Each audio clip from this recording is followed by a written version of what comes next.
vince nunha pequena escola de pobo, nunha aldea moi pequena, entre música de Amancio Prado, e tocaches o meu corazón. Esas cancións que falaban de emigrantes galegos que iban a Castilla en tempos de coleta con tanta ilusión, que cando iban como as rosas, e cando volvían viñan como negros. Ou que cantaba aos ríos, aos montes, as nosas cousas, canto botas de menos cando por razóns de vida tamén se toca emigrar. Comezou a gustarme a poesía, escritura e canción, pero que máis comecei a amar a nosa terra, aos seus costumes,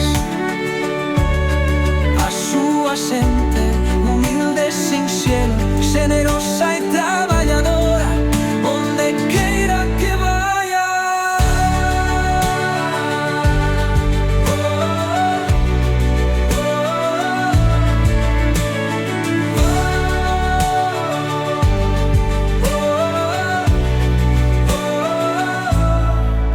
Rosalía, unha muller loitadora e valente,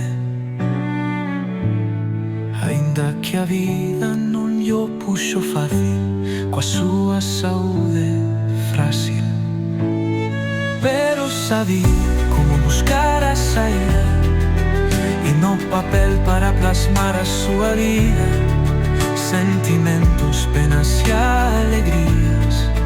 Isto é o que nos conta día tras día. Escribir axúdanos a nós e aos demais tamén. Aprendín de Rosalía a poñer en papel, a sacar sentimentos e así aliviar a miña dor, a axudar a xente cunha canción. Grazas, Rosalía, por ser a miña inspiración, pois sen que o superas, axudaches-me a curar o meu corazón. Non importa se es galego, español ou doutra nación, pero todos amamos a vida e sentimos morriña do noso lugar. Así o fixo Rosalía. E ti sacas túas emocións, ponas sobre papel, porque non sabes se algún día alguén pode lelos e tamén axude na súa vida.